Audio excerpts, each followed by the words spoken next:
It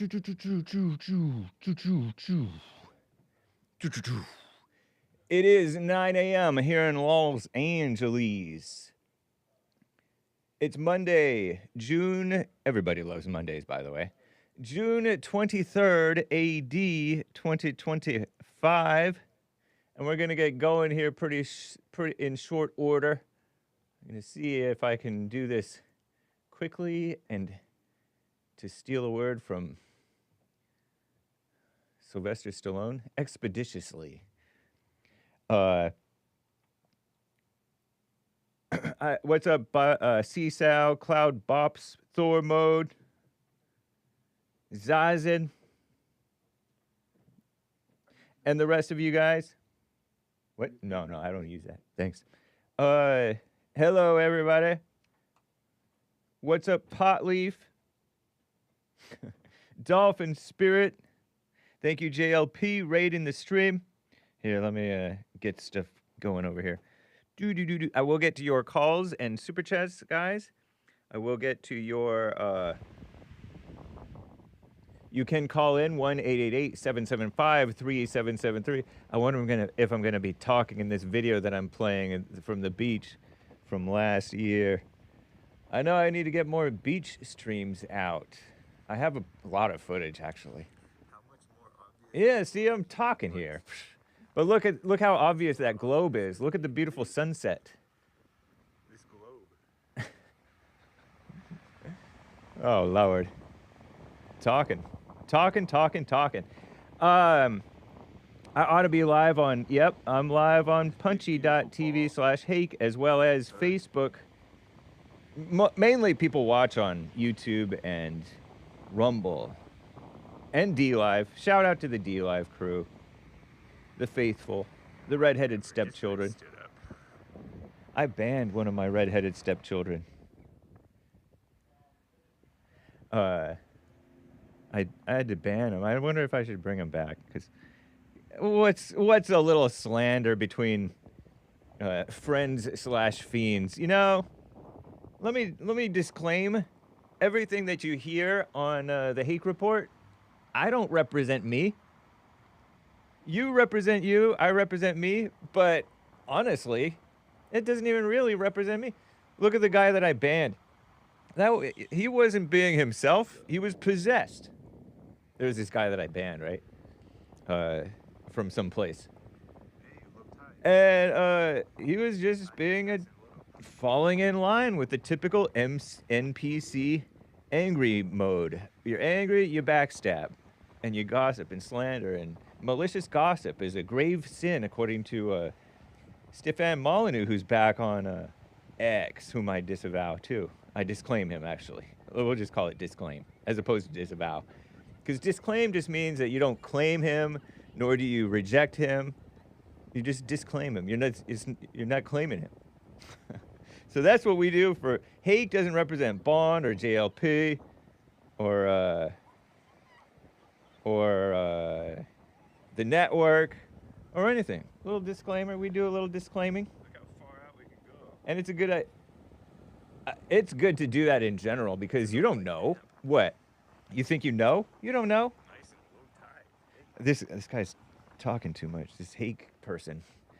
The lines are filling up. 1-888-775-3773. No endorsement nor condemnation implied. Who got banned?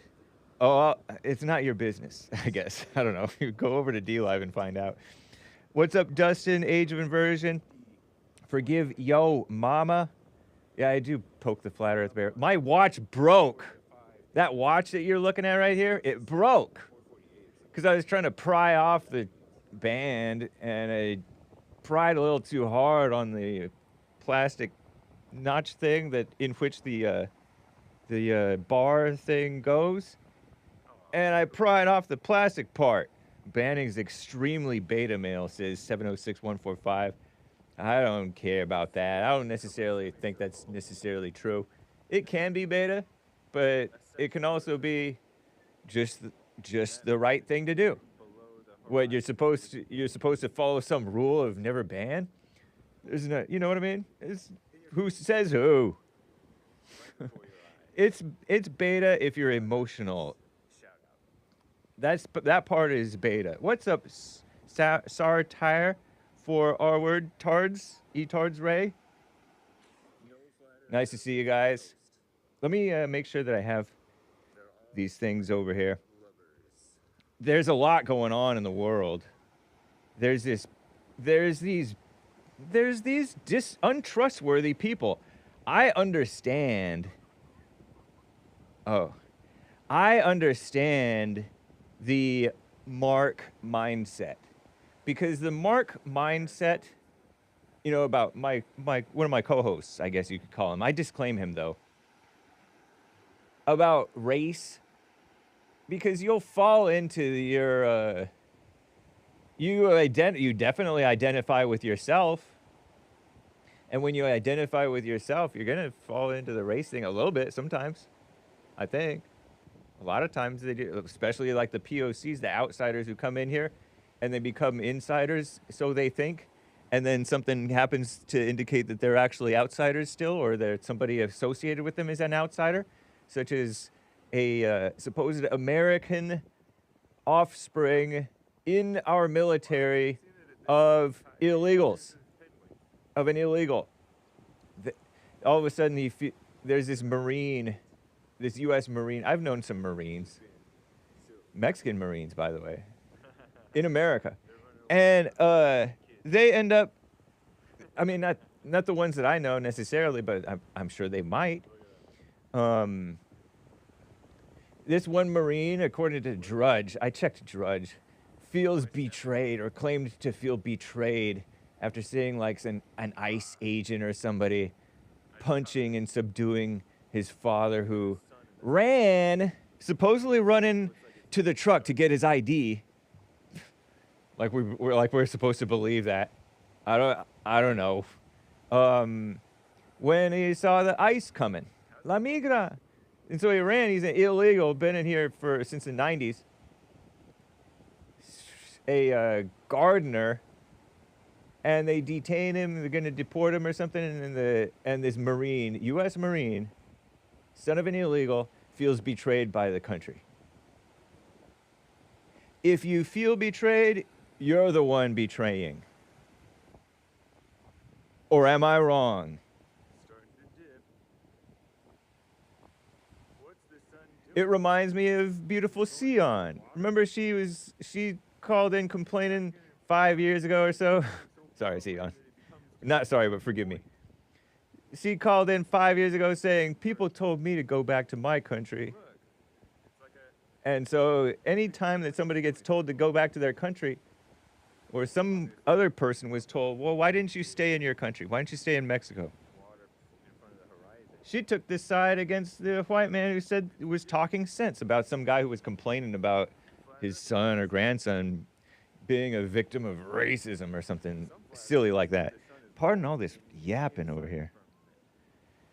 And so this is why many whites, like, it's another reason, because they're gonna, when it comes down to something personal, you're not gonna be trustworthy. You're not gonna be faithful. Now, Sion probably came to her senses, but women get emotional, and males with that identity issue get emotional, and they're not trustworthy as countrymen. So I don't like these anchor babies serving so-called in the military and feeling betrayed because their father illegally in the country gets punched in the head. And I don't know if it was a justified punch.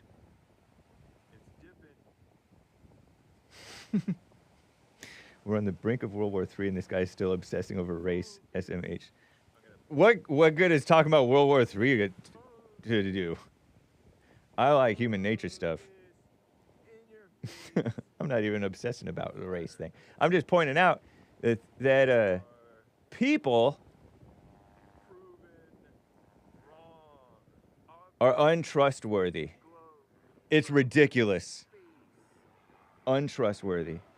And these race-oriented people have a point. Mark, proven has been proven to have a point. Though he's angry too, so he's not trustworthy either. Are you gonna become a true believer now? Who cares about Iran getting bombed by Israel? You can call in though. You can call and complain about it. A lot of people are all up in arms about it.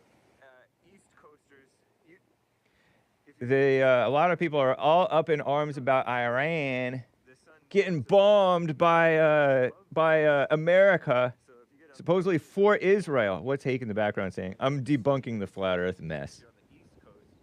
Israel tied for first, Damien. Not America is first, but Israel's tied for first. You haters. I can still see the glow. But Isn't that sweet? Isn't that beautiful? Anyway, guys. I'm glad I made it out here, even though it's cold. Let's just get right on with the show. 1, 2, 3, 4. Oh, it's the Hake Report. The Hake Report. La la la. Oh, it's the Hake Report. The Hake Report. La la la. Hey guys! Oh, it's the Hake Report. The Hake Report. La la la.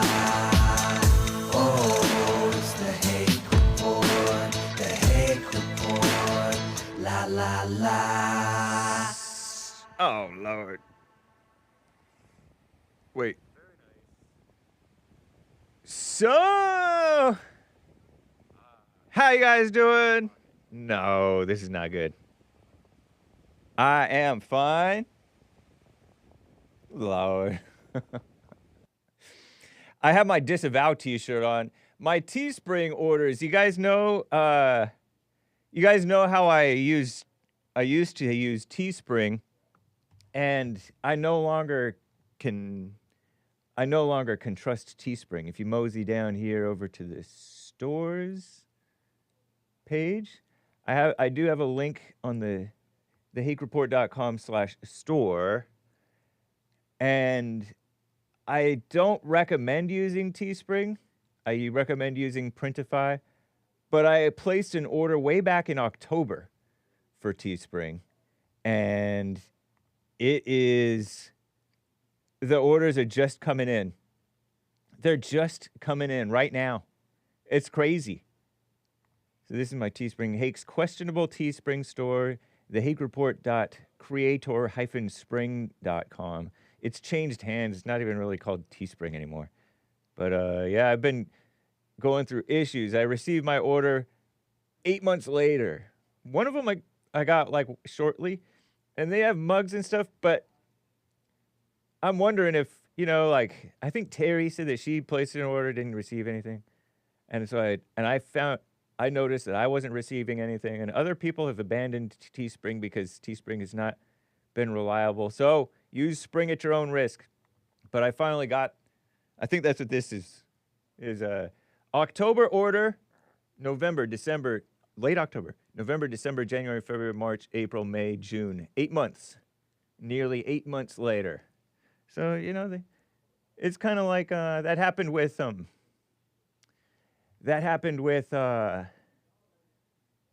Alpha Jerky at one time. So, FYI. Okay. You guys were, somebody in the chat was crying about the Iran strike. Let's hear from a sensible man, perhaps, I guess, about the Iran strike by President Trump. William in California is on the line here. What's up, William? Thank you for calling. Hey, James, how was your weekend, man? Nice. Thank you. All right, so we're just going to be doing some common sense things here. We're not at war with Iran. This is under the Presidential War Powers Act. And it's kind of something like you can do pretty much what you need to do offensively to protect the country. Oh, okay. In a certain amount of time and probably based on certain circumstances. So we don't want to invade Iran. I think Israel is already on the ground, spying to give damage assessments, but we're not going to war. Okay. Not at this point, anyway. No. Maybe in the future if need be, but hopefully not. It's under the we'll war see. powers. That's like Crockett and AOC are talking about impeachment. Yeah. Knowing damn well you can't impeach him because you don't have the House, you don't have the Senate, you don't have the courts, and you don't. Yeah, have the it's not even true that it's unconstitutional. They're lying apparently. to their people. Yeah. So that's what I heard anyway. That is true. Yeah. They don't have Congress. Why would they say that? But go ahead and impeach him because it hasn't worked. Yeah. It's not going to happen. Thomas Massey is this is not constitutional. Somebody said that Thomas Massey simply hates Trump. I don't know if that's true or not. I don't get Thomas Massey. He used to be sensible, or maybe he still is. A lot of these guys are hit and miss. And I don't care. I don't really have a strong, because I don't know. I basically just trust Trump's judgment on it. Because what else can I do? Let's look at things from a sensible point of view. Okay. We were talking about this Friday afternoon, but little did we know when Trump told the CNN reporter, why would I tell you something that's top secret, whether or not I'm going to do it or not? Right. Little did we know the jets were in the air from Missouri at that moment. Yeah. I did like that tactic because it's better to be unpredictable. And that makes them hopefully shake them up a bit. Because he said 2 weeks. Well, by the time Saturday came, it was all done. And their radar didn't see the plane. And they didn't even get a scratch or a stray bullet or a scratch on the paint job. It just went, I think it was 7 or 8 of them. I think 7. Did people die in these strikes that Trump did? Well, I'm pretty sure the people that are running the facilities, you have to realize the United States is not attacking the people of Iran. Right. And Iran may try to come back and get back into society because it's been so long, since 78, since they've been like a sponsor of terrorism. And the people of Iran used to be the most middle-class people you would ever meet. They had it going on there for a minute. Yeah. And then the supreme leader came in and shut it all down. The only people that have money out there is the religious people, and the regular people have nothing. And I think the Crown Prince of Shah, he might come back. Now, that's another thing. We're shooting for a regime change. They don't have internet. Their TV is down, everything. They're putting them in the Stone Age so they can pretty much to get them to act right is what this is all about. We're not at war with them. It's called the War Powers Act. You want to look into it? It's just I've heard that there's not really any serious. I don't see anybody really really serious calling it. All presidents have that at their disposal, right? Yeah. War Powers Act.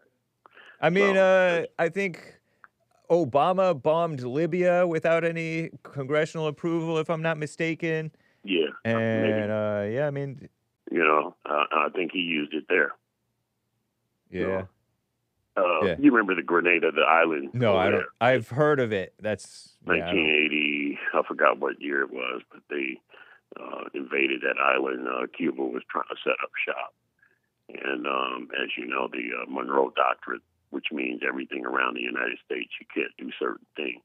But we're not at war with Iran, and I know there's a lot of people concerned about it, but we're not. I noticed that there's a lot of very flaky, disloyal, quick to judge people. No, people who are just turning on Trump, and they'll turn on him over different picky things that I don't really see the relevance of.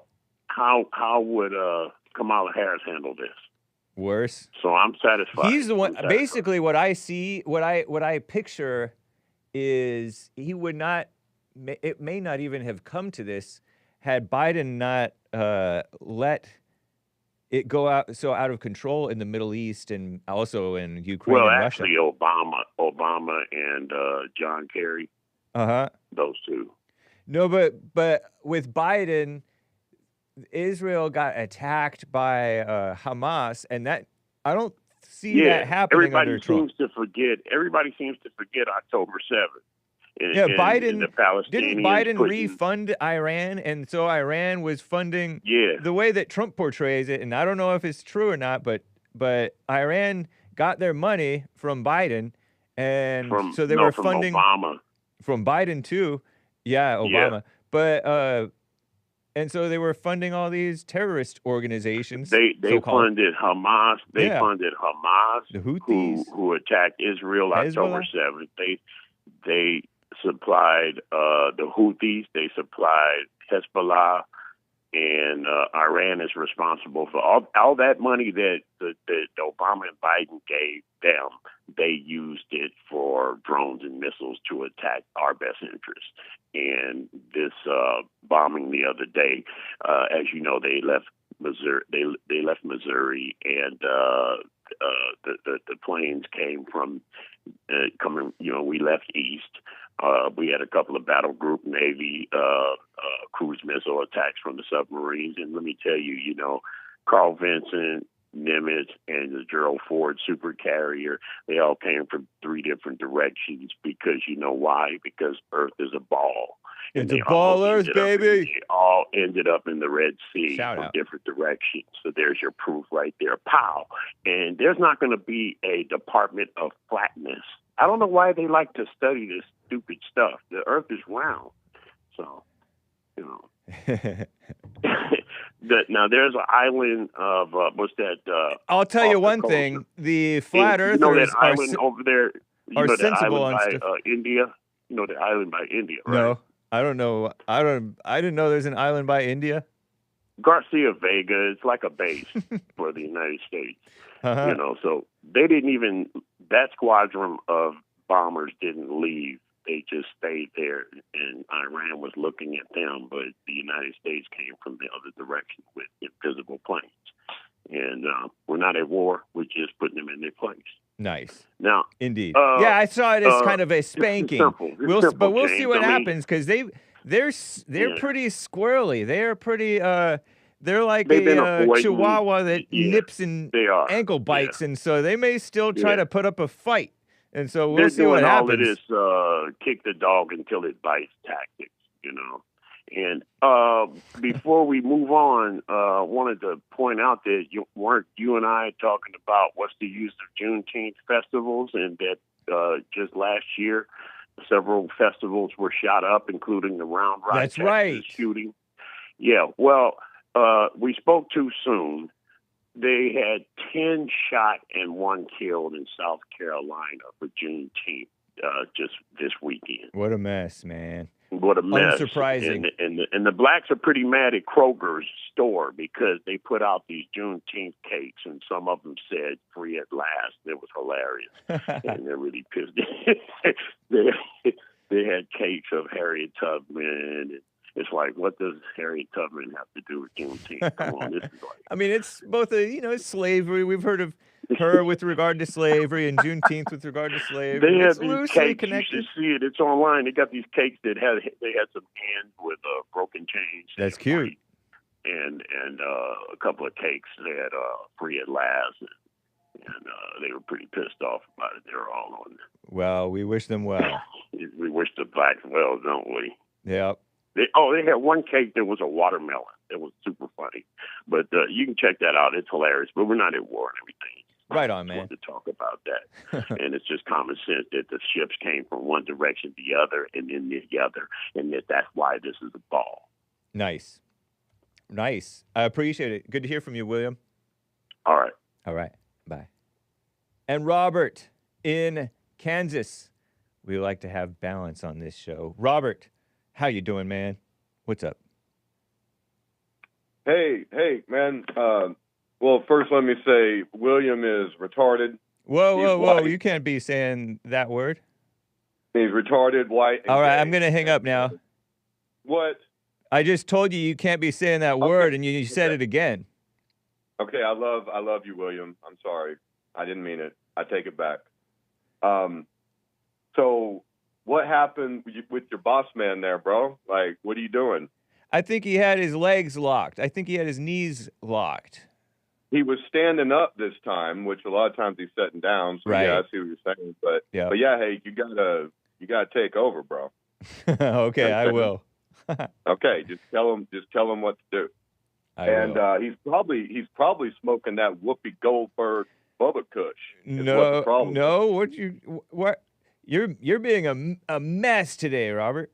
Okay, I'm sorry. Hey, I'm playing. Okay, so hey, Yeah. like, do you know what a white paper is? You know what a white paper is? White paper. A white paper. So in business school, if you have a problem, right? Like, let's say you need a plan, right? Hey, so you want to know from your boss what he would want to have done. Let's say he's incapacitated. Let's say he's not dead, but he needs you to carry on, right? So you present him a white paper. You tell him your concerns. You tell him, what do I do? You ask him, what do you want me to do if need be? Okay, and so you have him write it down. All right, and so what's your point? So you can make a record of what you should do, and you don't share it with anybody. You just know what you should do based on what he says. Okay, nice. Okay, Gotcha. so and you know, you have people like Anchor Baby, right? You have other assets you can utilize. So, and you know, I don't know who conducts church if Jesse can't. Oh, you're still right? talking about this? I'm not saying you can. Right.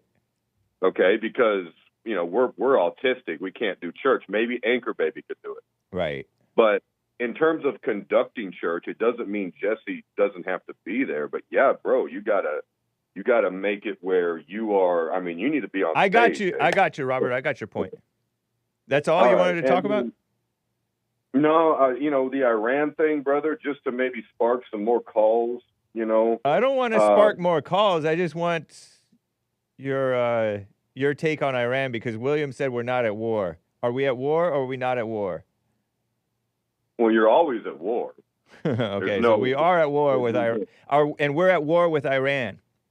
Well, you're at war with the fallen angels, and so you know. Oh, that's different, though.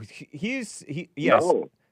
No, yes, it's different because William made the point we're not at war with Iran. Calm down, people. And so you're saying we're always in a spiritual war with the fallen angels. But that has nothing to do with whether or not we're at war with Iran. And there's people on the internet all freaking out because they claim, and I have never heard it, that Trump said no more wars or something like that.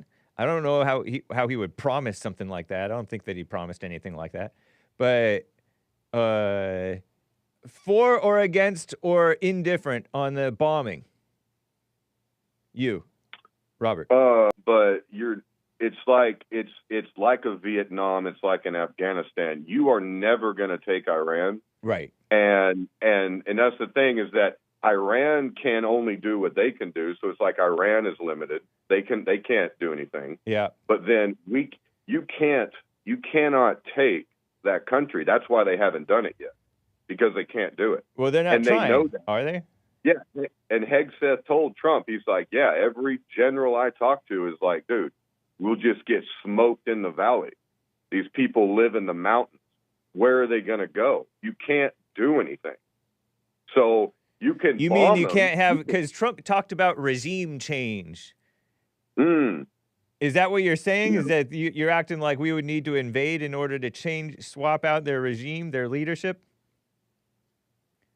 Well, I mean, to regime change an entire nation of people is you're just going to have another regime. That right. I mean, you know, it's you're going to change. It's like the Vietnamese, you know, or the Taliban or whoever, and they're like, yeah, you know, hey guys, you can come in and try, but we literally have nowhere to go.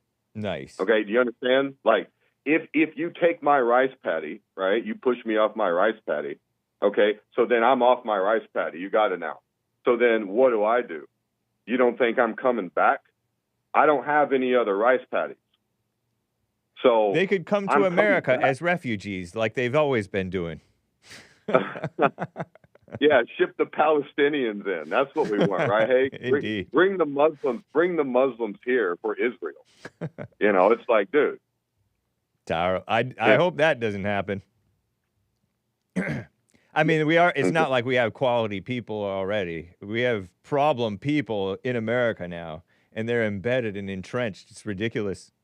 Well, I tell you one thing about Iran, Hake. You bomb them like that, you don't think this is a 10,000-year-old civilization that has roots all over its area and then sleeper cells all over everywhere? So, I mean, I'm not saying anything's going to happen. I'm just saying, like, dude, you start bombing them, That might inspire some terror attacks, you're saying? Well, if Los Angeles doesn't have a water supply, and you're like, how did this happen? Well, you bombed Iran, and they took out your water supply. I mean, warfare is not just kinetics. Okay, it is from your birth to your death. You are at war. And if you don't understand that, you think you're a gardener in the garden. That's great. You're lucky. But so you are at war. You've always been at war. You'll always be at war. And that's the nature of the contention between God, good, and evil. There's always a war. Well, now, most of the time in war, it's evil fighting evil. Well, Hake, it's just, do you think Iran is evil or do you think Israel is evil? I don't know. They're both maybe evil. Although Bibi's okay in my book. No, you're right. They're both evil. Until proven otherwise. But it's you like gotta Bibi? Realize, do I like Bibi? Yeah. I know that I like him as a fellow soldier, as someone who's actually fought in combat. Yeah. And so that's different than a lot of other men. Yeah. That never seen it. But then, as far as what he works for now, Hake, I mean, the thing about blaming Bibi or blaming Trump or blaming anybody is that, there are higher forces. Right. There are things that, like when you say, oh, China is against America. Well, you're still in a base level of you think this nation state. No, I like China. Well, no, but that there isn't something above the nation called international banking, right? So people work for money. I'm for the banks. So they can tell you, oh, there's this national conflict between two nation states when the exact same international government governs both of them. Yeah. And so they can put you at war with each other, right? They can destroy your population, draft your men, draft your women, control you like that. But they all work for the same money. The money is the government, not a politician or someone you voted for. But what do they work for? The same thing you work for, money. And so to think that China is not ruled by the same people that America is, or Russia.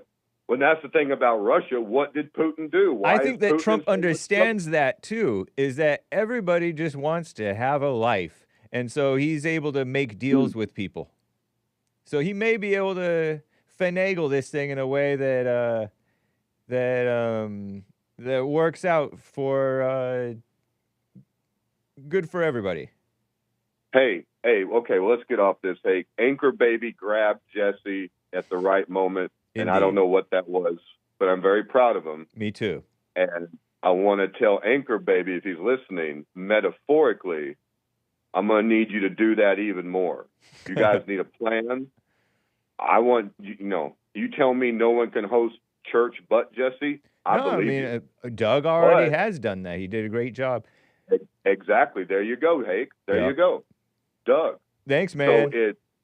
But that's what it is, bro, and I hope you put it together, Hake. And I know that you and Nick, if you work together and you are just brothers and say, we got this thing that we can make, that you can make it, bro. Cool, like man. You really can. But, yeah, you gotta You got to be like Anchor Baby and go up there and he didn't let his boy fall on his head, right? That's I right. mean, you know, you can fall down, right? You can fall on your butt, you can fall on your back, you can fall down, but you fall on your head, you know, you can get hurt. Well, So, luckily, Bill built a nice stage with that hardwood floor, so it's cool. Thank you, Robert. Appreciate it, man. Take care. Thank you, Hake. See you, right. brother. Bye. Bye. Let me read a few super chats because quite a few have come in. Keg Thump Corn Pops bought 3 coffees with no paragraph breaks, which indicates to me that this is not to be confused with Popcorn Thump Keg, okay? Totally different person asking, why is the Great White Hope acting like the Great White Dopes? Trump famously excoriated the Clintons and Bushes for their neocon policies, but he has seemingly adopted them. You think so? Who had Massey and AOC agreeing on their 2025 bingo card? Yeah, when Thomas Massey agrees with Sandy Cortez, Thomas Massey better check himself. Or maybe not.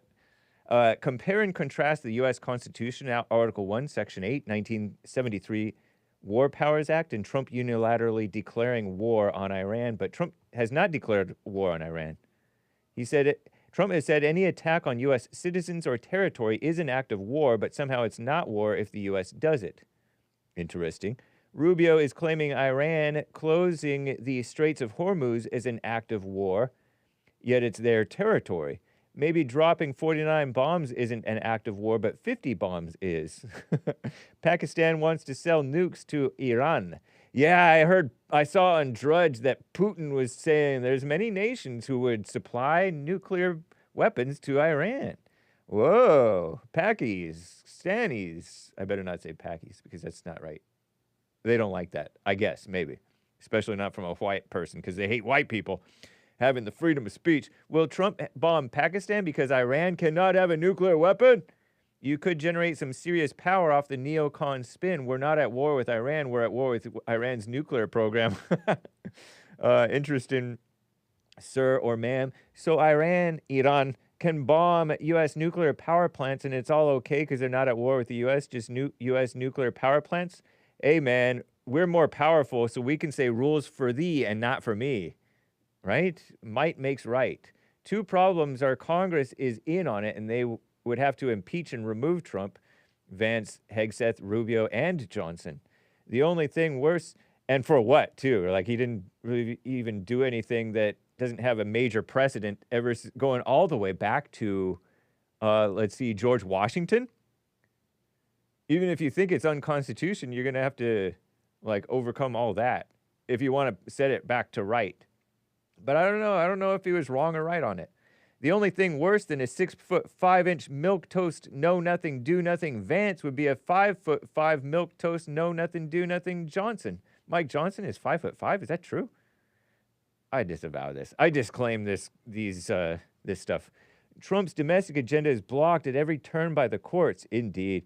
Where are they now? It's a huge mess and there are no good answers, but it's easy to say there are no good answers when we don't like the answers.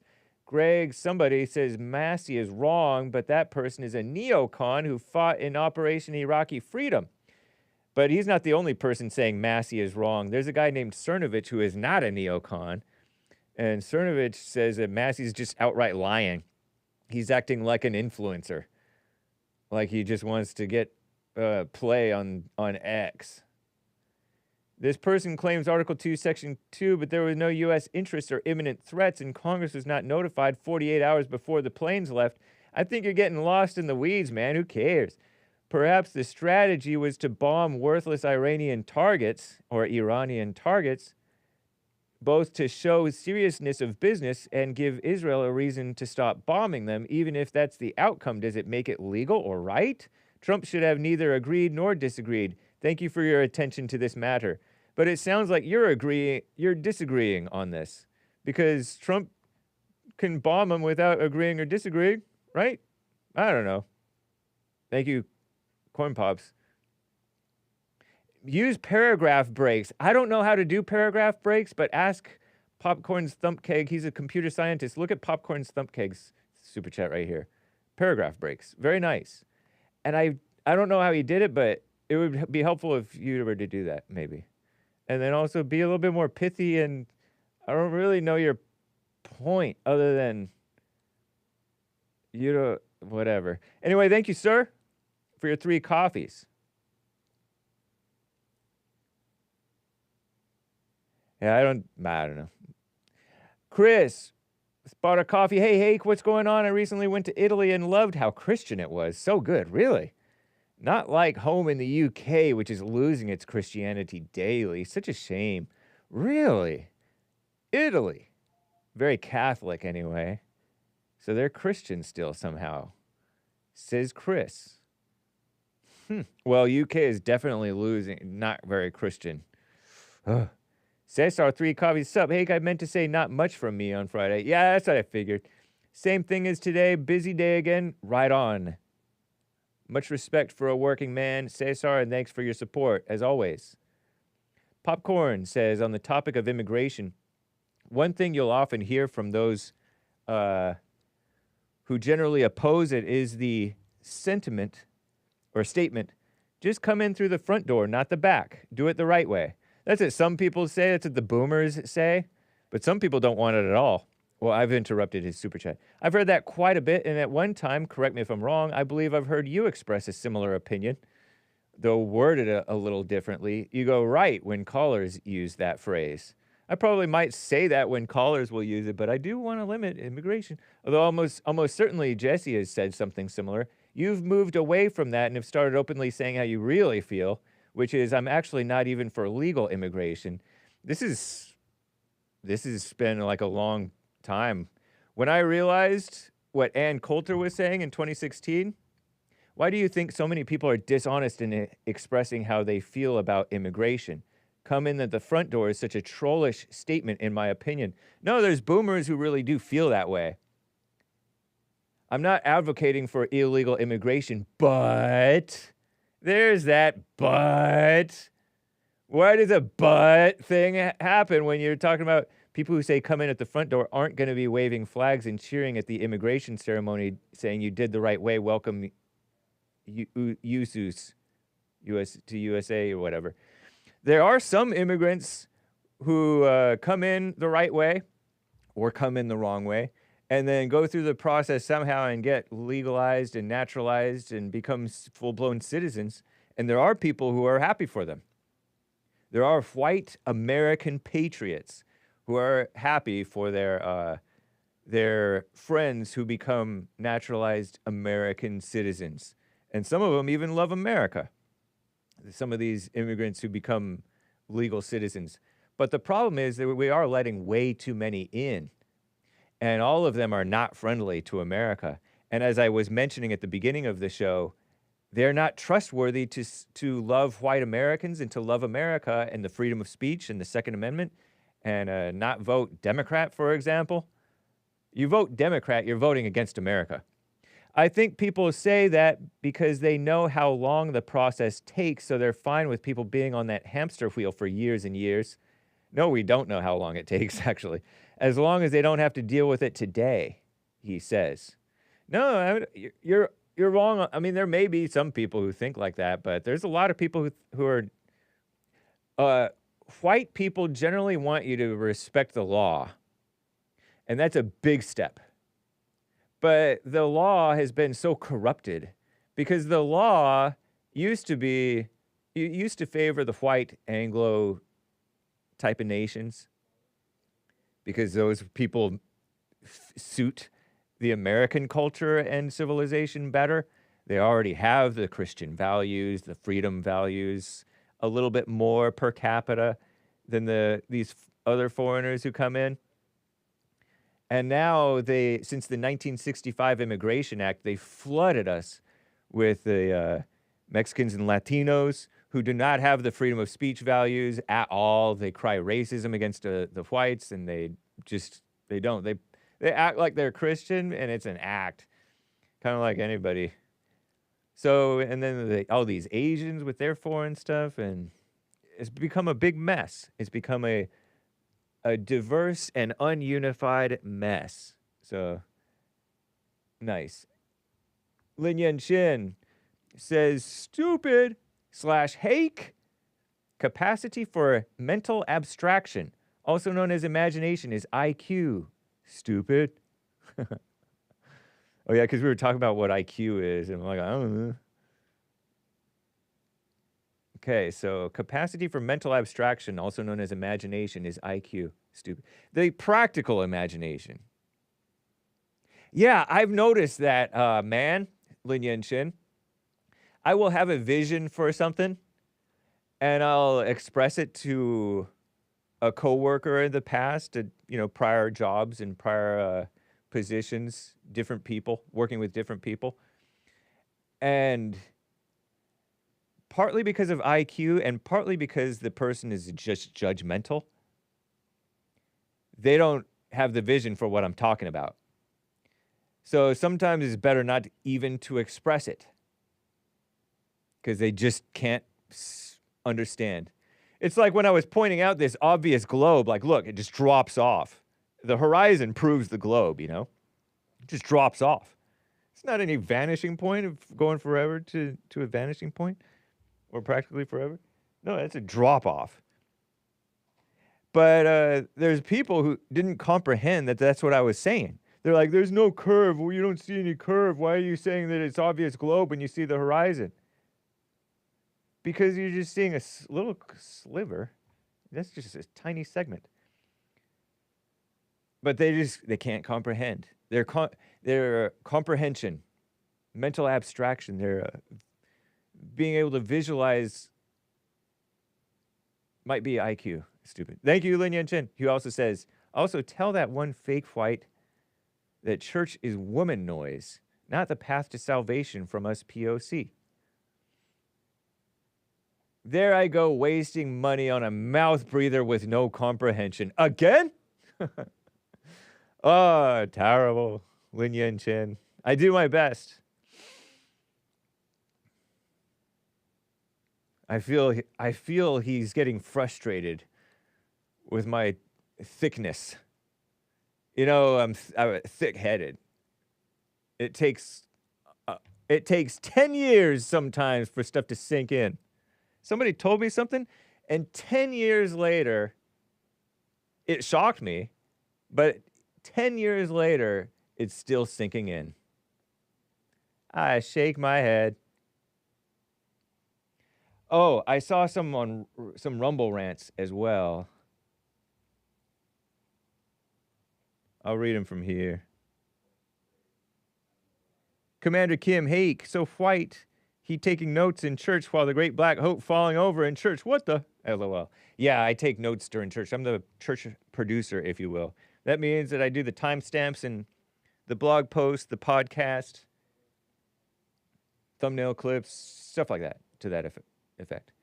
But in all female fairness, you did offer Uncle Jesse a chair before church began, and he said, no, we doing something different today, that's for sure. I didn't offer him a chair. In fact, I said, you standing up today? He said, yeah, I was thinking of it. I suggested it, and then he said that he seemed to indicate that he was already thinking it. I was like, I don't want to pressure you. Nice. Right on.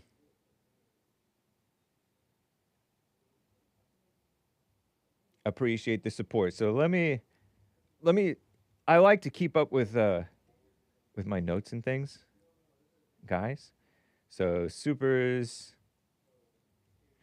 let's see, Popcorn, LYC, the Rumble Rants. Thank you, Commander Kim. Yeah, no, it's... Okay, all right. Ardene in Colorado is on the line here. Hi. Ardene, how are you doing? Doing good. How are you? Doing well. Are you on you sound like you're on a speakerphone or Bluetooth or headset? No, I'm like in a closet right now. I'm okay. actually, well, yeah. I'll go out of it. Cool. So what I wanted to tell you is that what's happening with Iran basically is the same thing that happened in Vietnam. And you say it's not a war. Vietnam was never a war. Oh, but Vietnam was a war. Were they claiming? No, it was never declared. Oh, it was never declared. Never declared a war. Oh, okay. No. Well, we just remember it as a war now. Yeah, it is a war. By action, it's a war, but it was never a war, declared a war. Okay. It started with Eisenhower. Eisenhower did financial help. It went to Kennedy. Kennedy did financial help with advisory help. Then it went to Johnson in 63 or 65. They started pouring in the troops. Then in 73, it was eliminated. Lyndon B. Johnson is responsible for sending the troops into Vietnam? You got it. Whoa. LBJ himself. Yep. Wow. Scum of the earth. Am I right? What he did with the people, yes. With our troops, yeah. That's not. I don't think that's right. No. And did he have congressional approval for that, or no? No, the same thing that Trump did. Oh, it's not the same thing because Trump just sent some troops to protect our assets, not to invade, right? What did we send troops for in Vietnam? What did we send troops? I don't know. I don't know history. They claimed to protect us from communism. They sent them to South Korea. Oh yeah, that's so ridiculous. And we opened the floodgates for the communists to come into America by immigration. No, so that was ridiculous. And then he also ushered in communism by the welfare stuff and kissing up to the blacks. So he pretended like we were like he was protecting us from communism. So now Trump is protecting us from a nuclear weapon. And it's the same thing. Yeah, it is the same thing. Yeah, it's not the same thing necessarily. I hope you're wrong. There was no communism that we lost Vietnam. We lost that declared conflict. We lost. Everybody lost Vietnam. You got it. Yeah, Vietnam is doing good now. They're doing good now. Good. But I have friends that are moving to Vietnam, and it's changed. It's gotten better. But we go in to. There's a lot of different reasons. That they think we went to Vietnam. But this is the same. It brings fear to my heart because we're going the same. We did not learn a thing from Vietnam. What are we doing? We're stupid now. We're doing stupid things now. We're not. You think that they don't have nuclear weapons?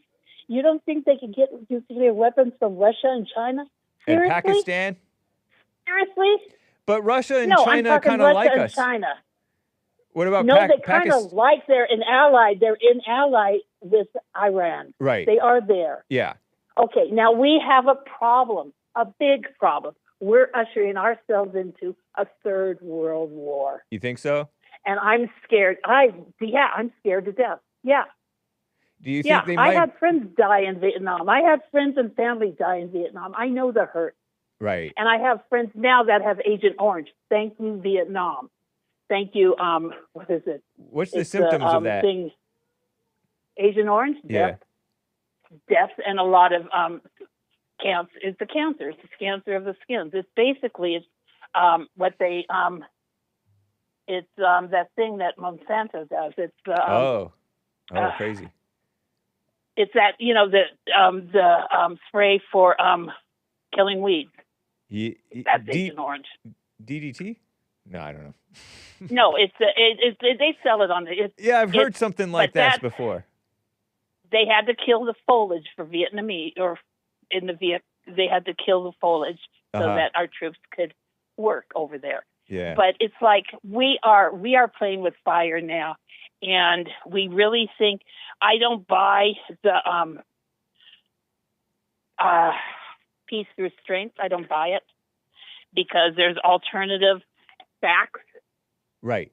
and things that we're not being told the truth on anything. And we haven't been told the truth for a lot of stuff. That's was quite not possible. Communism we were fighting. No, there's a lot of other reasons why Vietnam happened. What's one of the reasons for Vietnam that they didn't really admit that you say?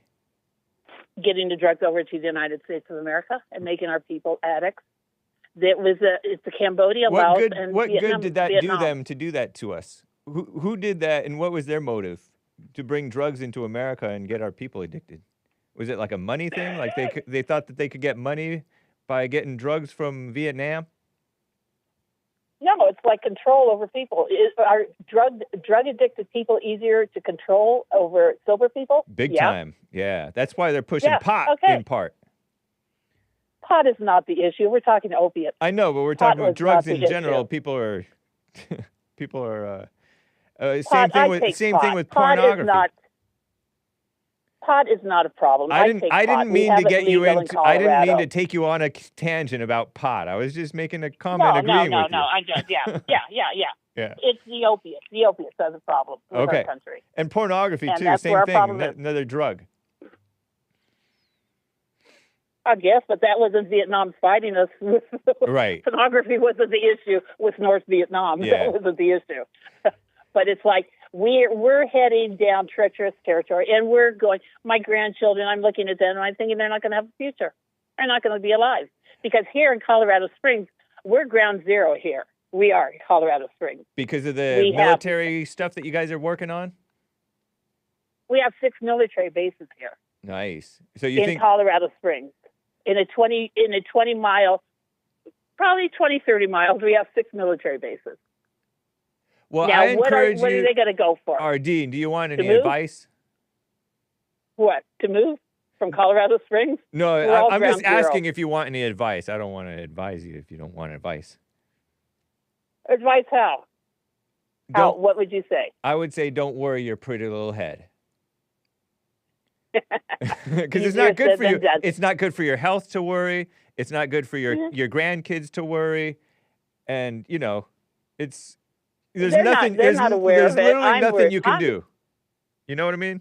Yeah, there is. You can. Yeah, there is some things we can do. Yeah, there's some stuff, we can do. But don't overreact. Well, sometimes you have to. Sometimes you have to. You have to act. Realize sometimes you have to stand. You have to stand up for your rights. You have to. Oh, okay. Well, hey, to your point about Colorado Springs being the place, are you suggesting that somebody would bomb Colorado Springs? Think about it. Well, as we were sitting, and that's another thing too. There, with the Iron Shield. Well, the Iron Shield, and then the Gold Shield. Yeah, we're gonna protect America with the Golden Dome, the Iron Dome, and the Golden Dome. Okay, I remember. We've been protecting America since the 70s because I remember working on machine or equipment that protected America. Nice.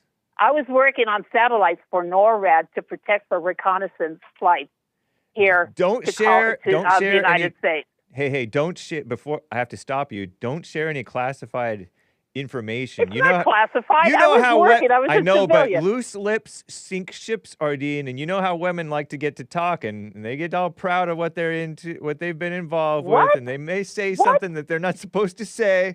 So don't be saying too much. Do you realize Southern California, where I lived at the time, was one of the biggest producers of defense electronics, defense equipment for the world. Awesome. We sold to Saudi Arabia. We sold to Eastern Asia. We sold equipment to them. I remember working at a company where we sold destroyer ships to them. Dang. I remember that. I remember selling the Tomahawk missiles, the Sidewinders. I remember all that. Awesome. I remember doing all that stuff. You know, So we're culprit. We've been involved in this a long time, just like Eisenhower warned us, be careful of the military-industrial complex. Yeah. We've been playing with that since the 50s when we've been really incorporating, since the, basically making the Second World War. taking care of that one. We've been meddling in things where we needed to keep out. Yeah, I believe that. And protect ourselves. I think you're right about that one. Yeah. We need to keep our colonialism away, and we need to just stop it now. We need to realize who we are and where we are stand in our country, and that's it. Is your husband telling you I gotta go. Okay. All right. Take care, Ardene. Nice talking with you. All right. Bye. I hung up on her because I didn't want to click. But thank you, Ardene. War is wonderful for the economy, says Elmo with 2 thumbs up.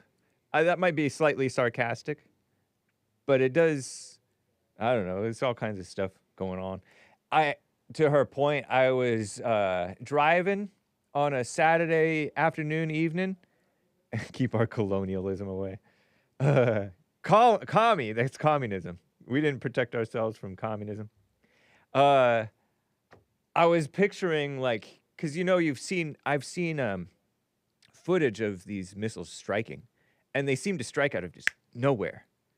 It's like it's just a quiet scene, and then all of a sudden it's like, just big explosion or just puff of smoke or dust or whatever. I'm like, man, what if that happened I was coming down a hill, driving down a hill into LA, and I was like, man, what if that happened? Crazy, huh? Because that happens when that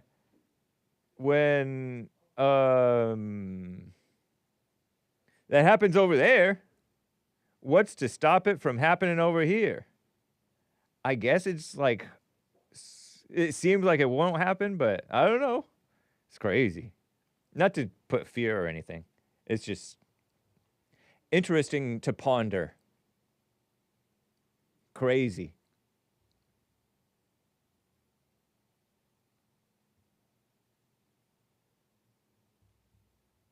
And Mark in Los Angeles, California, is on the line here. Mark, thank you for calling and holding, man. What's up? Oh, everything's fine, thanks, Hake. I wish the best for Jesse, and I want to shout out to Anchor Baby. He was good yesterday. I saw that, when he fell down, man. That was a scary moment. Yeah. Yep. Yeah, well wishes to Jesse. He felt fine within 2 minutes. I don't know if you caught that. Yeah, I did. Yeah. That's good. I'm glad he's good. Hope he stays healthy. We need him. Yeah. Couple of headlines. One is that since Biden's president, the number of illegal aliens on the Predator thing, I'm not going to name the show, but I think your competitor's show that catch, these weirdos that go after the kids. Oh. About half of them now are illegals or newcomers from south of the border. And the co-host of the show mentioned it. And I thought that was interesting. I saw a couple of, sting operations where they had to have the Spanish speaker. And it was interesting. Yeah. And that's so common, and they don't. And that's why Trump was right when he said they're rapists. Yeah.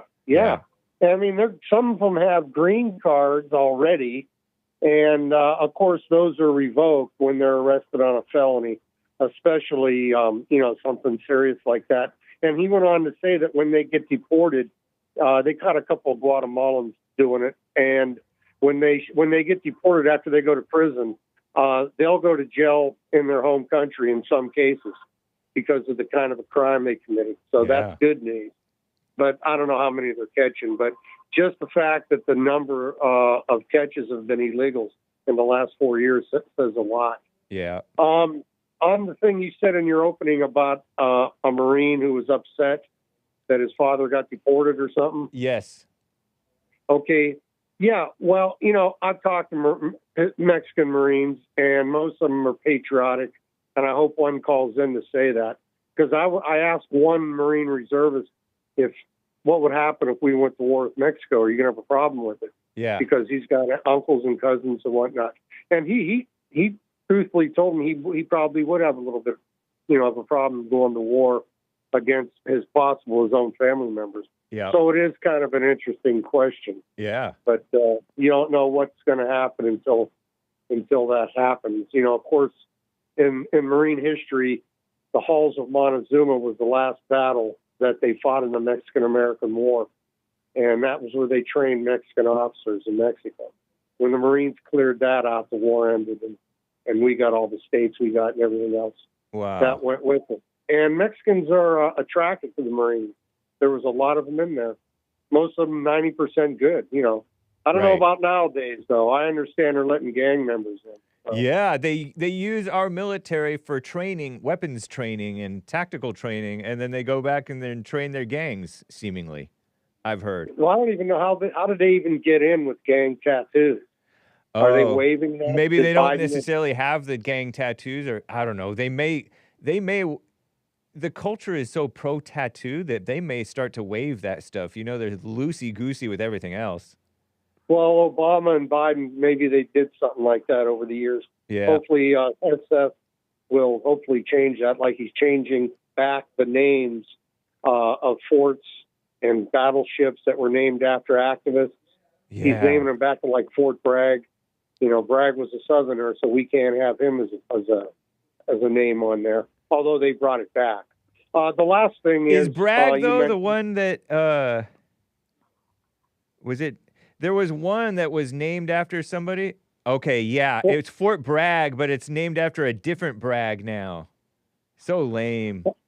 I didn't know that. I thought it was something else, and they brought it back to Bragg. I know there was a ship named for Harvey Milk. Right. And fortunately, that was changed back to what it was. I forget if you're the one who told me or if Daniel from Texas or somebody else. It was renamed after Roland Leon Bragg, who was a World War II paratrooper, instead of the Confederate American hero Bill Bragg or whatever. Well, that's probably true. I didn't tell you, but that sounds right. Yeah. So that's kind of lame. It went from Fort Bragg to Fort Liberty to another Fort Bragg. Well, the biggest disgrace was naming that battleship the Harvey Milk. Yeah, that never. I think that was its christening. That's terrible. Yeah, not a good. That's not a hero. It was named back. You know, it's renamed it back to what it was, which is a good thing. I think it might have been christened that, and he's changing it to something better. But I don't know if it was named something different ever before. You mean before Harvey Milk? Yeah, it might have been called Harvey Milk off of the conveyor belt. I don't know. Whatever. Well, but in any case, he's changing the name, which is a good thing. Absolutely. Yeah. And then on the last thing here is on the immigration. You mentioned in '65 they opened everything up, and that's right. It was Kennedy, Ted Kennedy, and some other traitor. However, between I think it was 1924 till '65, they had I think it was called the Immigration Act of 1924, I believe. And it was either under Woodrow Wilson or Calvin Coolidge.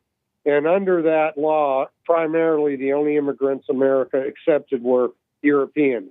Nice. You know, and then again, that was changed in '65, a year after the Civil Rights Bill passed, because white guilt was already setting in. And basically changing the immigration from the 24 bill, that, by the way, was considered the biggest victory for the 1920s Klan, was getting that piece of legislation through to make immigration white only, basically. Yeah. There were still non-whites coming in those years, but it was usually through marriage, like a Navy guy marries a Filipino and Japanese and all that kind of thing. Yeah. But immigration was pretty all white until '65. And look, 60 years later, we see how it's already changed America. So I heard there was a moratorium on immigration at one point in like the 20s or something. Is that what you're talking about, or is that different? I know that I believe it was called the Immigration Act of either 24 or 28, and then it limited immigration to white Europeans, basically. I don't know if it was codified that way, but we didn't see third world colored immigrants, right? You know, in big numbers until the mid '60s when the Immigration Act passed. Yeah, and I mean, I could believe, you know, I could believe a lot of this stuff. You could see it with your own eyes. Say again? You know, you could see what? You could see it in America. You could see the demographic change with your own eyes. Yeah, we were like 90-something% white, I thought, at one point. 95? Well, yeah, well, that would have been about 50 or 60 years ago. But one of your competitors had a good profile of a place called Jones Beach in New York. It used to be all white, safe, clean, beautiful. Yeah, right. And then in the last, I don't know how many years, he said, it's just gone all to the bad guys. They're shooting, beating. It's not a safe place to go anymore. And I've never been there. Yeah. But I know places like it that have changed. And that's definitely because of the integration and immigration combined, like double threats to white America. And that's one white man's opinion. Didn't they stop immigration at one point 100 years ago or so? Well, I think there's always been a little bit of it. I think they've allowed immigrants to come in even between 24 and 65. Right. The numbers are probably a lot lower. I don't know the details, but I do know that it was limited what immigration there was to primarily Europe and white people. Yeah. Right. To put it bluntly, because you could see with your own eyes in those years between the 20s and the 60s, white neighborhoods are prevalent, all white everything, Yeah. There were the black population. But, and even some of those whites we had problems with. Wasn't there, I remember Asmodor, the late resident historian of my show, had said that there were some, they were called 49ers or 1849ers or something, or something. There was some wave of German immigrants that we didn't like. That they were more like communists or something. I don't know. They were a problem. Well, actually, I heard the Irish immigrants took the side of the Mexicans in the Mexican-American War. Wow. Not surprised. I did hear that, yeah. I don't know why, because Irish are white as much as maybe some of them don't want to be. But that's a white guilt complex there. You think that's white guilt, or is that siding with them because of bitterness, because of, I don't know, class or their position in work and because was that around the same time? Was that would have been before slavery ended? So many of them indentured servants. That could have been. They were kind of criminals. I don't know if Irish were criminals and drunks at that time, but at some point they were a lot of them were criminals and drunks and getting on police forces, and that's all they could do, or be slaves, or I don't know. Irish have had a different experience from normal Americans. Well, my question on that: why would they take the side of the Mexicans against America, though, in that war? What's the gain for that? I don't know. You're telling me for the first time that I didn't know that they had done that. It may have been like a small brigade. I don't know the numbers, but there were a number of Irish people that sided with the Mexicans in that war. Yeah. There's always angry people who will side against America, who are even, there's always some group of kooky people, Well, like the commies and all those involved in getting that poisonous philosophy started in America. Oh, one last thing, and I'll let you go. On the debate we had a couple of weeks ago with Don Krushan. Yeah. Okay, on communism versus Nazism, in a nutshell, Nazism favors the white man, communism hates the white man. That would basically tell you the difference. I should have said it. Okay. Dave, right. I had to talk with him, but it didn't come to mind. But to make it easy for everybody to understand, that's basically the difference. Well, Krishan's concern with that is that when you have a large government, you can never really trust. You can never really trust any man. Any man you can't trust. But when you trust power, great power to a group of people, a group of evil people, even when they're white and more sensible per capita, they're going to end up, or somebody after them who takes the power after them, are going to mess it up and make the country oppressive. Yeah, I agree. But the thing is, he asked me the difference between the two philosophies. And they're both authoritarian. Yeah. But that's about where the similarities end. And secondly, National Socialism was voted in democratically. I don't think any communist nation ever democratically came to power. I think it was through force. revolution, Yeah. the Bolshevik Revolution, what they did in China. And so, those are differences right there. I didn't think of it at the time, but point. thinking about it, those are some pretty big differences. All right. Nice. All righty. Thanks for the time, Hake. Have a good one. Yeah, thank you. Bye-bye. Bye. You can call in 1-888-775-3773. You heard Mark mention this Marine who said that he feels betrayed.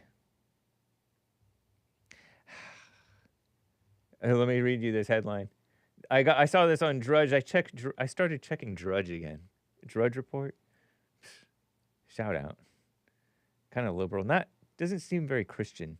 I feel betrayed, says this U.S. Marine, of seeing his father punched by a federal immigration agent. Was it a justified punch? I don't know. I don't know if it was justified or not, but his dad is illegal. His dad's been here illegally since like the 90s. A former Marine. That's not even a real Marine. Is it once a Marine, always a Marine, Marines?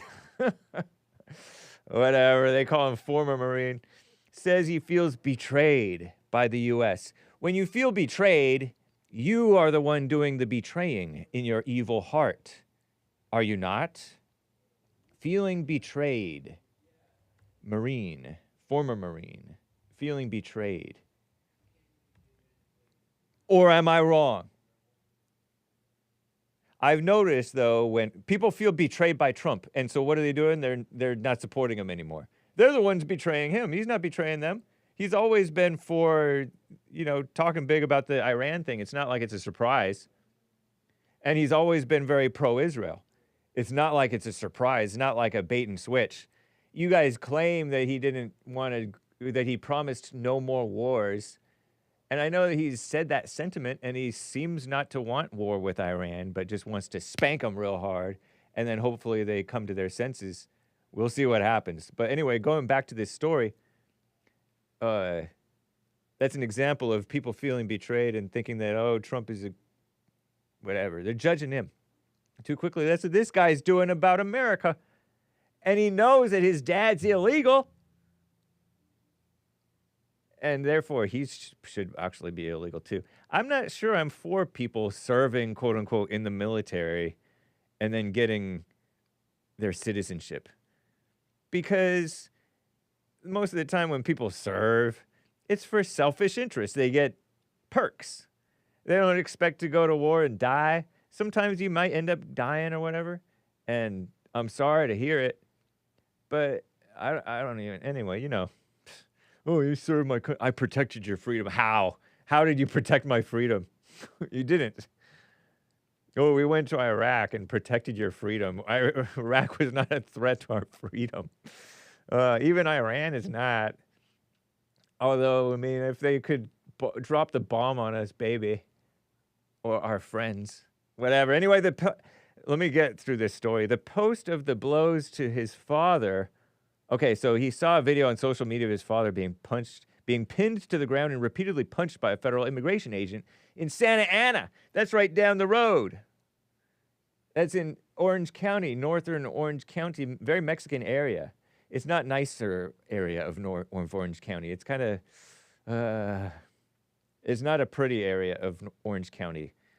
South Orange County is where it gets really nice and white and beautiful.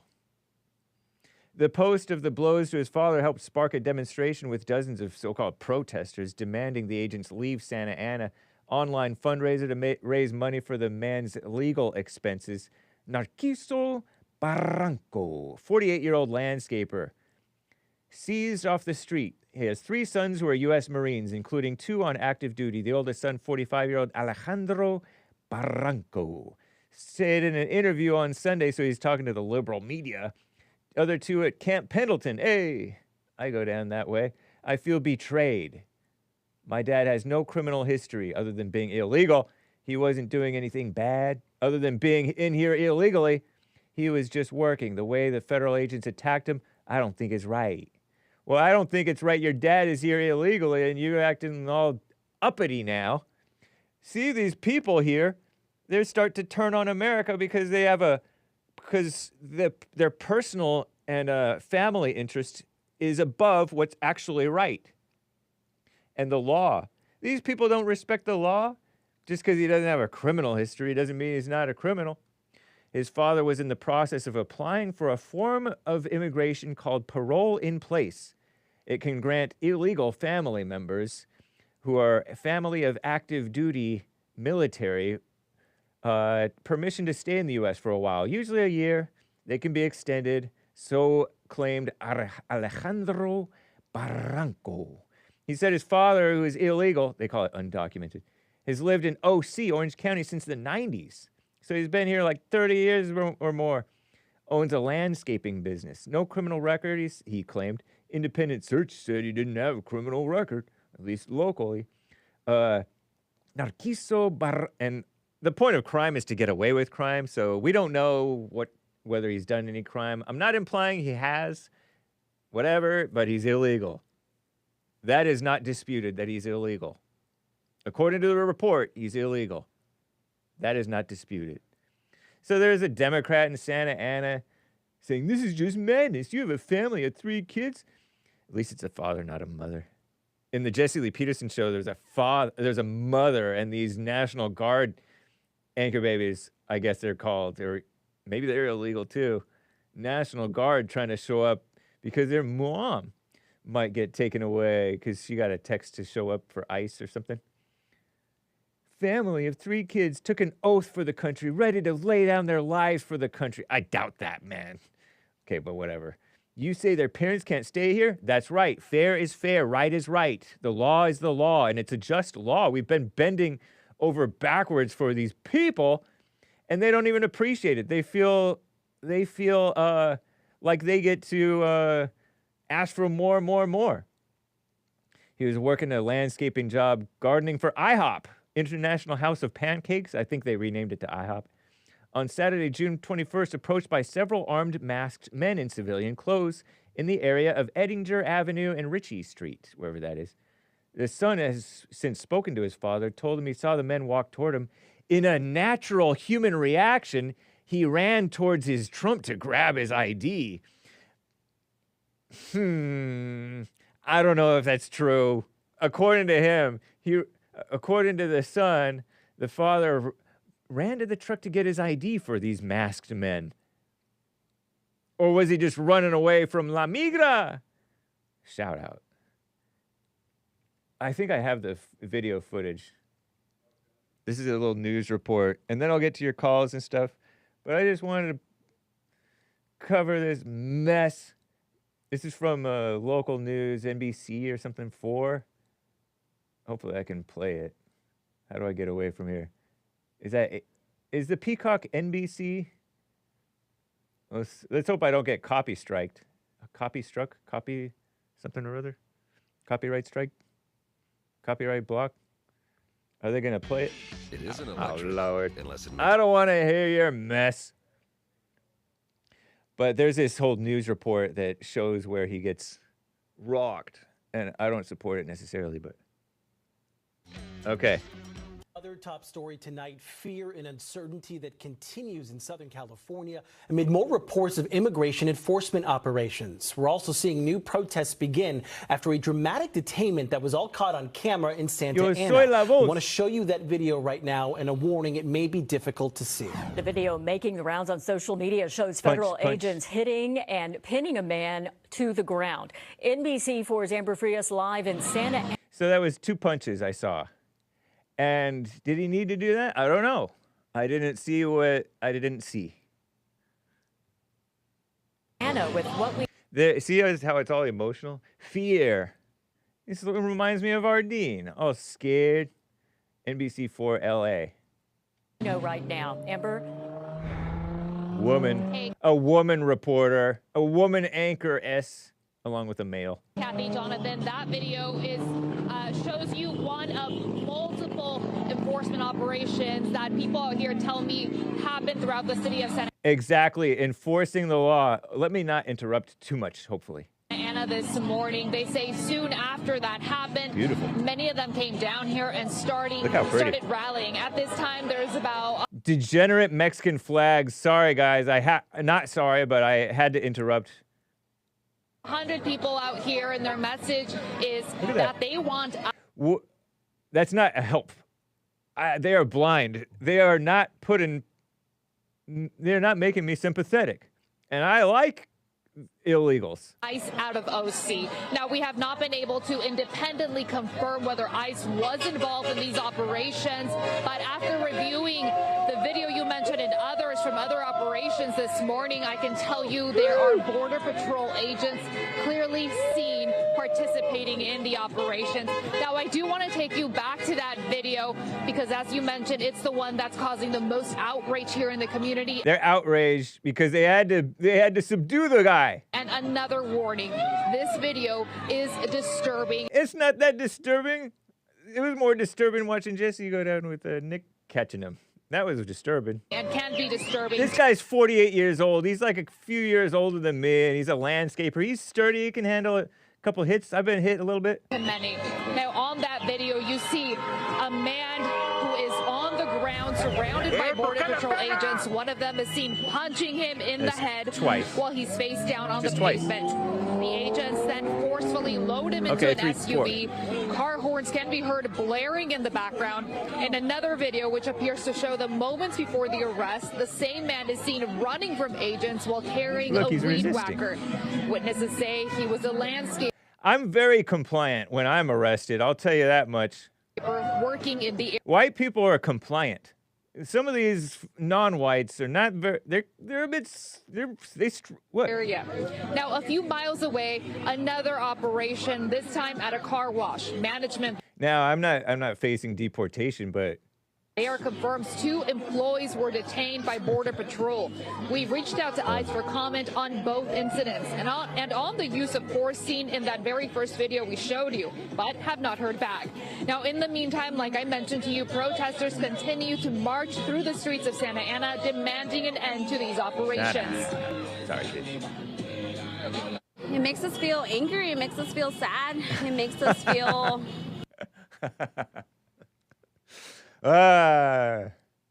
Don't you like it when the young ladies speak? It's not right. It makes me feel angry.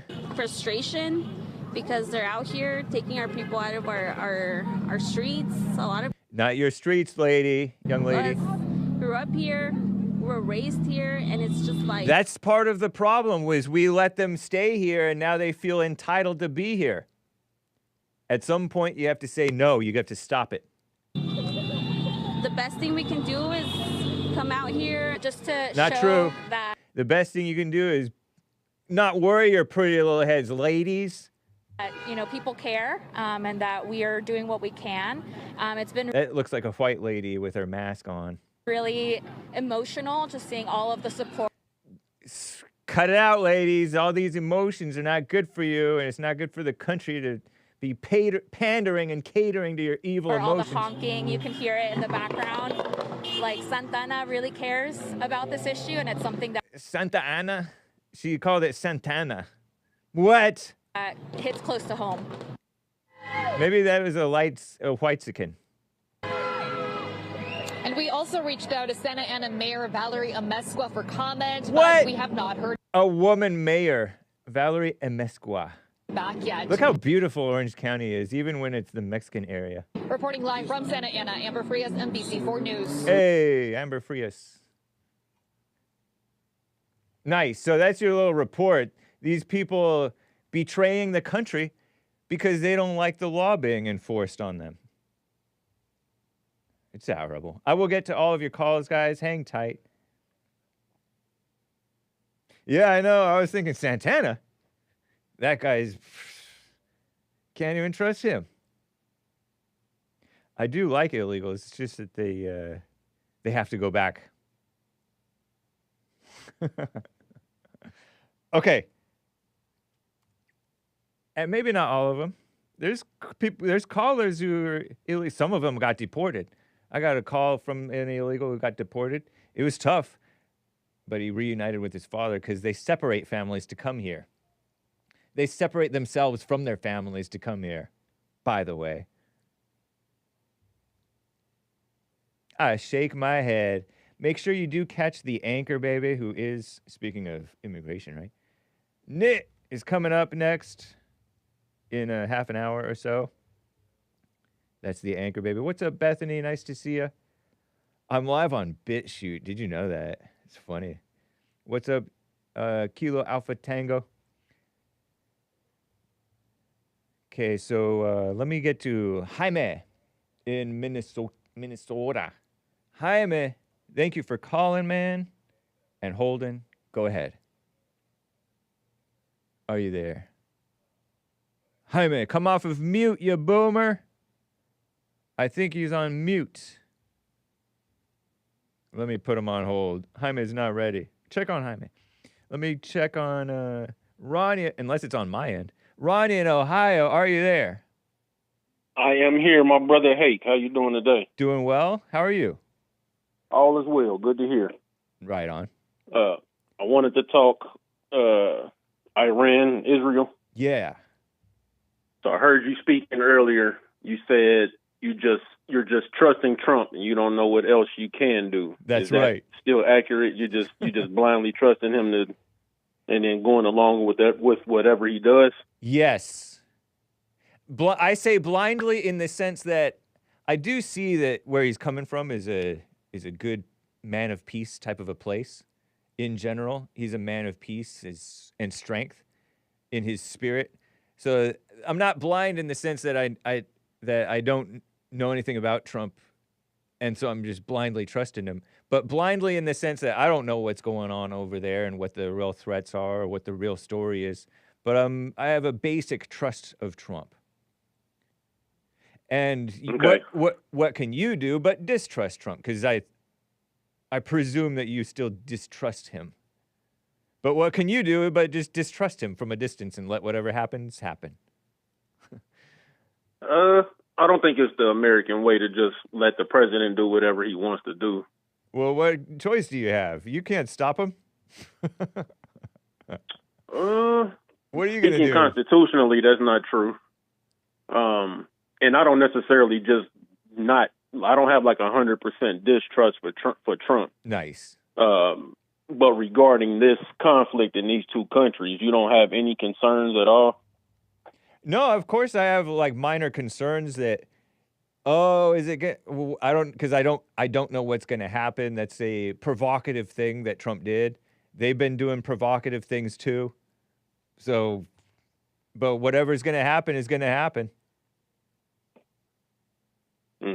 I don't see it affecting me personally, at least not at this point. What's your take? So my take on it is I've been watching that area, and it's really four different battlefronts, so to speak, that I've been following for at least like the last 8 years or so. Okay, what are those battlefronts? You got Israel and Iran. Okay. You got North Korea and South Korea. Oh, okay. Russia, Ukraine. Yep. And then China and Taiwan. Okay. So if we are going to come to the aid of Israel in the manner that we did, it's going to be tough to make the case against coming to the aid of South Korea being bullied by North Korea. It'll be tough to not come to the aid of Taiwan if China continues to ramp up tensions over there. And we had a chance to come to the aid of Ukraine, but I know Trump's not going to do anything too aggressively against Russia. So it doesn't surprise me that conflict it doesn't surprise me on what's going on there. What is going on there? It's basically just dragging on, and they're trying to make a deal, but they can't make a deal. Is that what it is? Over with Russia, Ukraine. Putin wants to get back to the Soviet Union of its heyday, and that would mean reclaiming certain lands that don't belong to him right now. And with Trump being on his side, any deal that would be hammered out would mean that Ukraine would have to cede some of that land back to Russia, which is not in Ukraine's favor, but it's necessary if Putin wants to get back to the way the Soviet Union was. What I thought Oh, okay. Yeah, I don't know what Putin wants. I haven't paid much attention. He did an interview with Tucker Carlson, and that, to me, that was Tucker Carlson's best interview because he spent less time bloviating and talking and digressing and controlling the conversation, and it allowed Putin to give a lot of historical context into the decisions that he's been making, and then you can kind of see him foreshadowing what he wants to do. So I would just advise you to check that one out if you wanted to learn more about Putin and more about Russia. I did catch that a little bit. I don't know. I don't remember it that well. Now, our relationship with Israel is more special, if you will, than with all those other countries. So I don't necessarily think that Trump is going to get pulled in. He'll find some way to justify not getting pulled into wars with China and Russia or that third country that you mentioned. I mean, yeah, we're already there with Russia, Ukraine. So I was talking about North Korea and South Korea, and then China and Taiwan. Yeah. Our relationships with Taiwan and South Korea might not be as old and as long-lasting as Israel, but those are territories that cannot fall to, quote-unquote, the other side or the enemy. Because of our business that we deal with over there? Yes, America's interests, as people put it. So if we're going to protect American interests, we can't allow China to take over Taiwan, and we can't allow North Korea to do too much bullying on South Korea. Yeah. And if we do, they'll be looking at us, pointing and saying, hey, you dropped these bombs on Iran. What are you going to do for us? But, whatever. We'll see what happens. That's a concern of mine. Yeah. We'll see what happens, man. Absolutely. Yeah, we got to see what happens. We can't, nobody can truly accurately predict the future all the time. That's true. But with the decision that Trump made to drop those bombs on Iran, I have many concerns about just the aftermath of it. In principle, was it wrong? Constitutionally, was it unconstitutional? Precedent-wise, was it unprecedented? Those are three completely different questions, but just out of curiosity. So on the unprecedented side, it's funny hearing a lot of my friends on the right condemn Obama for doing something similar in Libya without Congress's approval. They said it was wrong then, but now it's okay for Trump to do it because Obama did it. Well, there's a lot of they're kind of talking out of both sides of their mouth. They're there's like, a lot Obama of Trump was wrong, supporters and then who are really Trump. A lot of Trump supporters really didn't want him to do this, and I don't get. Go ahead. But you're right. I'm right there with you. Yeah, I think it was too early, especially since we didn't, and we still don't know if the mission, quote unquote, completely destroyed their chances of having nuclear materials to be able to build a bomb. But the fact that we just did what we did, or should I say the United States did what the United States did, right? I don't want to push Iran further into the arms of Pakistan or Russia, India, somebody else that could provide them with that nuclear support to keep them from being invaded the way that nobody invades Russia, nobody invades North Korea because they have nuclear bombs. And Rand Paul was speaking about this too, Senator Rand Paul from Kentucky. Yeah. He was talking about how if Iran is there without nuclear weapons, but they look at the countries that do have them, and they look and see how they don't get bombs dropped on their head in the middle of the night. Right. They don't get invaded. Why wouldn't they want to get nuclear weapons?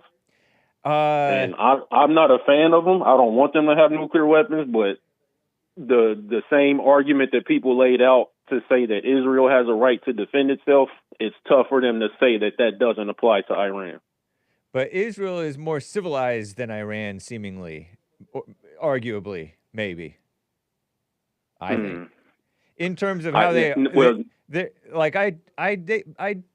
I don't think that Israel would bomb the world unless they were an existential threat. You know, the Samson option or whatever that I've heard about.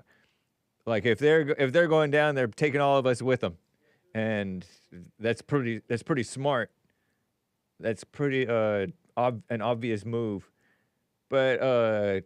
Iran, they're they've been like a problem in terms of been funding what people call terrorists, the Hamas, the Houthis, Hezbollah. Mm-hmm. And so like they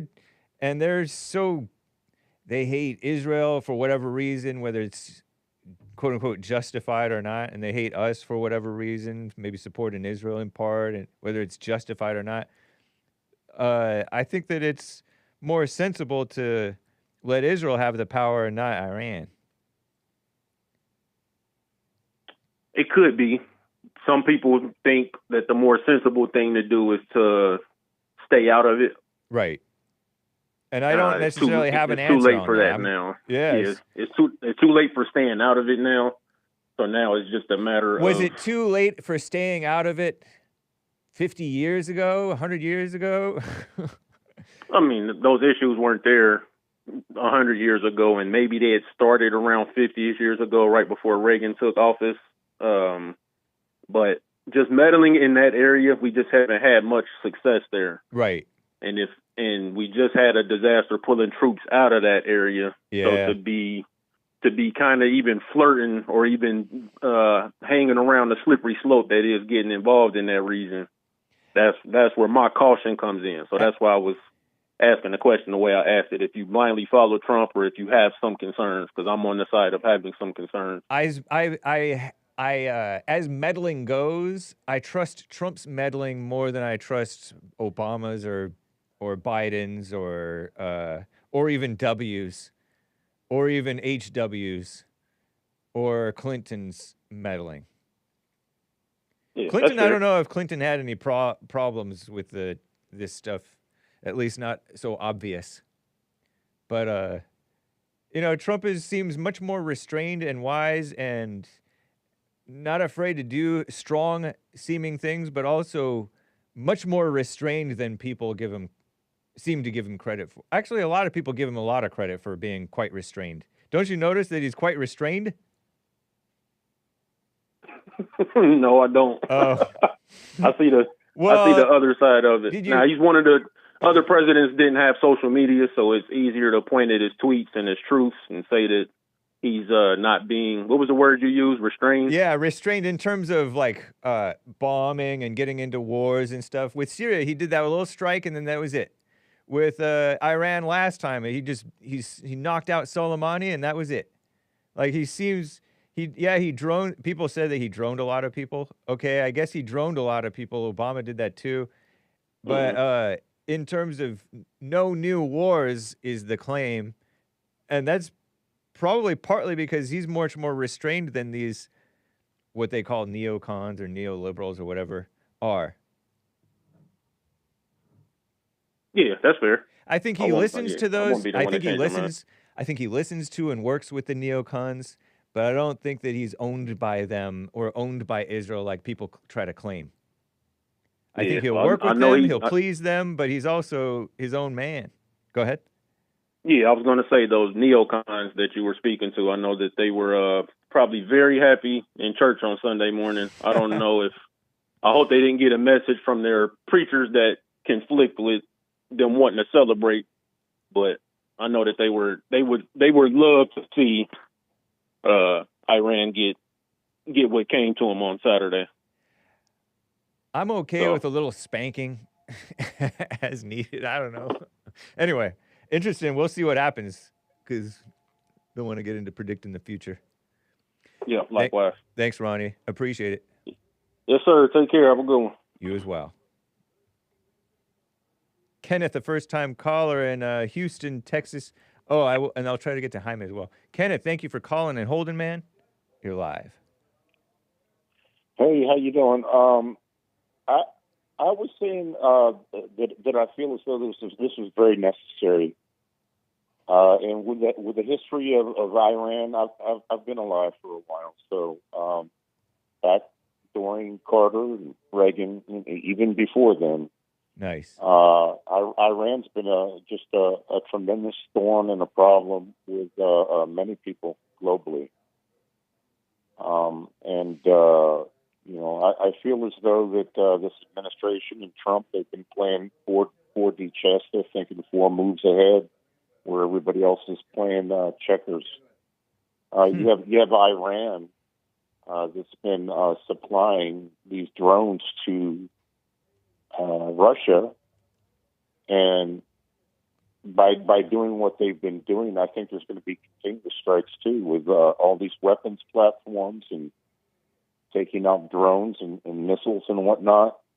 That's going to deplete Russia from continuing to create problems with Ukraine. If anything, it's going to slow things down and diminish them as well, along with Iran being decimated right now too. And I understand there's the possibility of retaliation. And we don't know who came across the border during the administration of Biden. Right. But so many of these things have been created by him, not only him, but Obama too, because the $1.5 billion or so that was sent to Iran on pallets. I thought to myself during that time, that's the most ridiculous thing to do with people that call our country the great Satan or the big Satan, and Israel the little Satan, and their hatred for us has gone all the way back as long as I can remember. Yeah. And whatever we did to make them hate us, it doesn't change that they hate us. Right. And they had to be stopped because they're down there spinning these centrifuges and enriching uranium, and they were right there at the cusp. And people don't know how effective Israel is with the Mossad and their ability to be able to get in and become part of that society, and they think that they are them, and that they know what's going on. I mean, it's not like I was in the military for 6 years, and I wouldn't say I was tip of the spear, but I had a vast understanding of what was going on. I remember it all the way back to the Beirut bombing. And wow.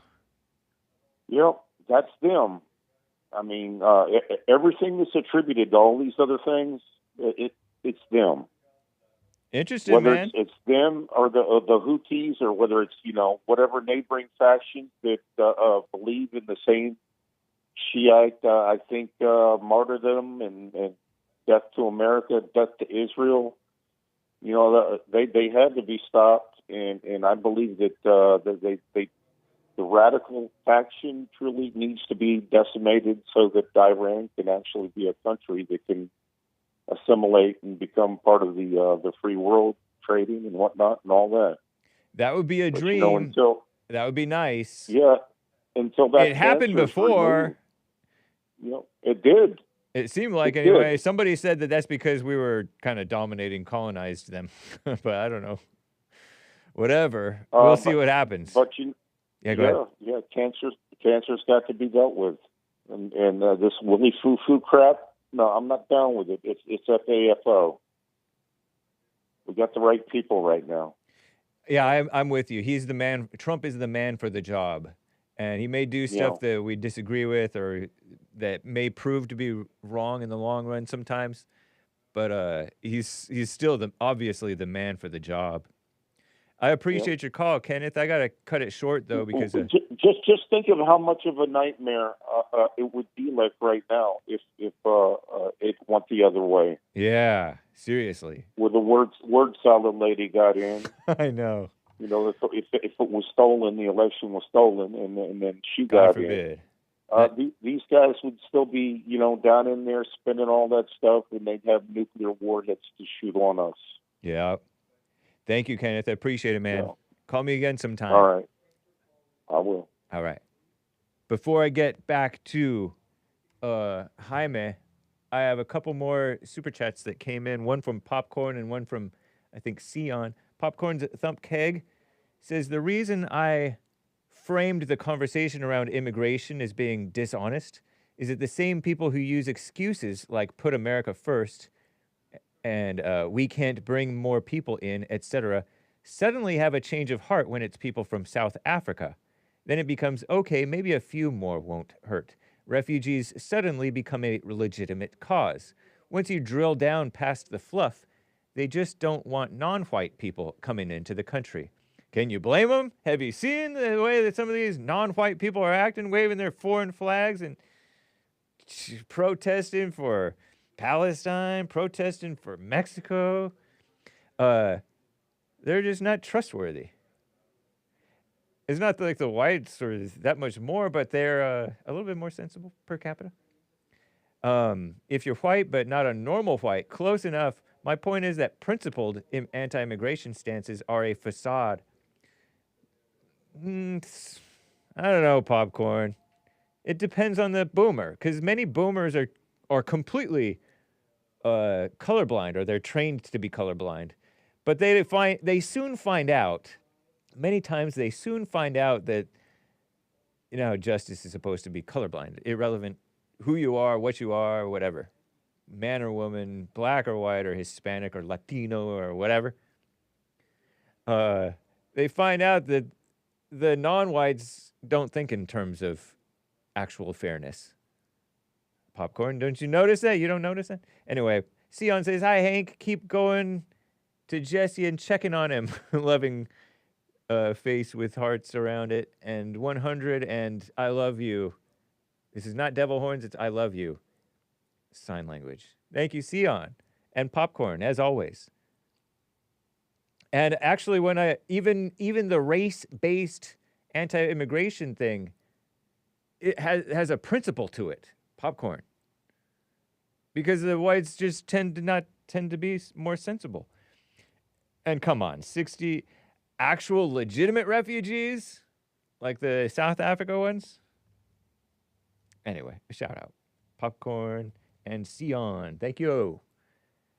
And as I start to wrap up here, let me get this set so I can get to Jaime in Minnesota on the line here. Jaime, thank you for calling in and fixing your phone. What's up? Yeah. How's it going, Hake? Going well. Good. Hey, this Iran thing, back in the 60s, there was a program called Atoms for Peace. ATOMS?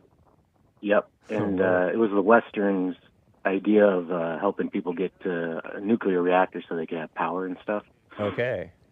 But that's what they were doing with Iran because, you know, before 79, they weren't an Islamic state.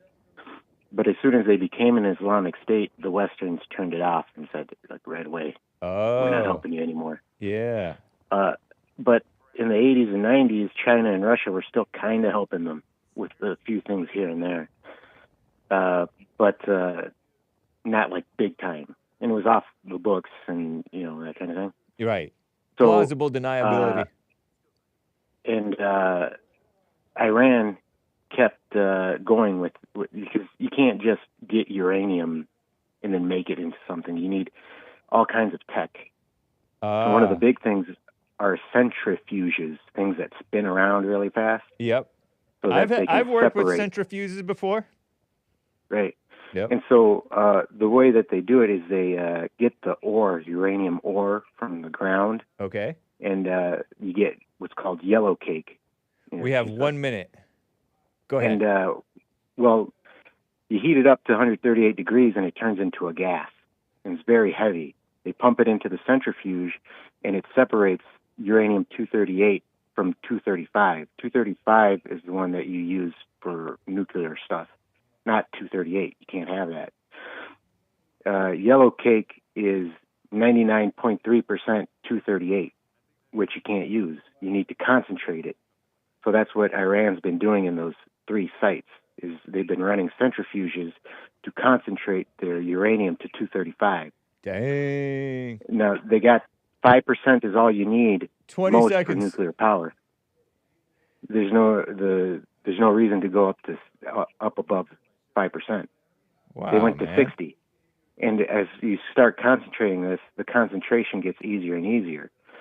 And once you get to 90, you can make nukes. Thank you, Jaime in Minnesota. Appreciate you, man.